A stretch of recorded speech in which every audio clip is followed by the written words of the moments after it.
And I just the last year or so got enough nerve to tell this in public.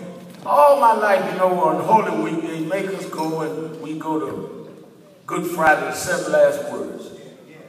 And really, all my life, as I got older, I do one of the 7 last words, but all my life, I had a problem with one word.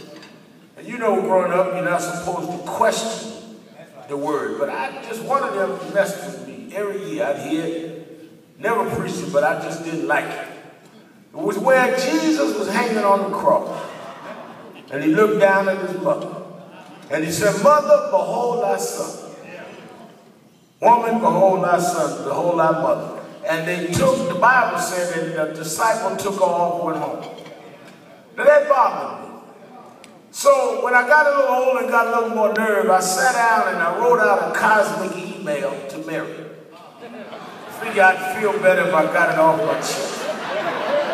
I said, "Dear Mary," this is Rev Mal, you don't know me, but all these years I've had this problem with your behavior on Calvary.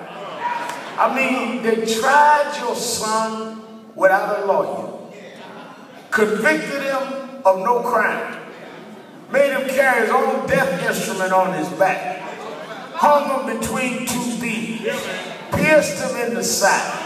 They mocked him by putting a crown of thorns on his head. He asked for water, they gave him venom. And yet, they say when he looked and addressed you, you went home. How could you just leave? Why wasn't you protesting? Why wasn't you hollering and screaming? Why wasn't you saying, "Leave my son alone"? Why wasn't you begging for mercy? How could you just leave and go home? Signed my name, Rev Mal, and I felt a lot better. But to my surprise, Ray, about a week later, I got a cosmic email back from Mary.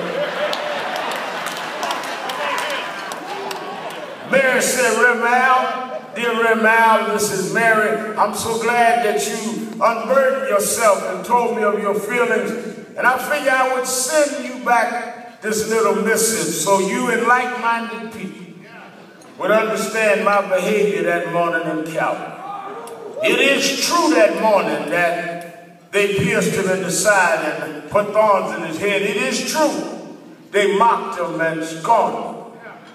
And as we stood around, there were many at Calvary that morning. There were the Roman soldiers that were there to execute him. There were the Pharisees that had demanded his death. Then there was his disciples who were afraid and hiding. But yet, as they looked around stones, they were hoping somehow something would break his way. There were my girlfriends, Madeline and them, that were there saying that some late miracle may happen. And there were some others that were semi-believers that was waiting to see how the end was going to be. But I was the only one that was in Calvary that morning that had been in Bethlehem 33 years before. You must understand, I was there when he came in the world. In fact, God used me to bring him here. And I knew that I had never been with a man, yet I was bearing this child. So I knew who he was. Everybody else in Calvary was guessing who he was. Some of his disciples was hoping who he was. Mary Magdalene and them was praying who he was. But I knew who he was, because I was the one that was there when he came. And the reason I could leave the crucifixion is I had to go home and get my dress ready for the resurrection.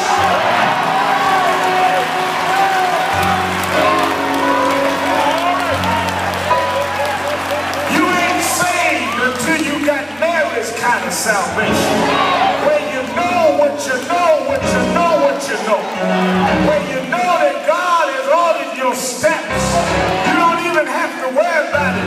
You can look death in the face and walk away because God is in charge. Because if you read a couple of more verses, they say, I was young, but now I'm old. I ain't no more preaching no more, Mercer. I've seen many things, but one thing I've never seen. I've never seen the righteous forsaken, nor their seed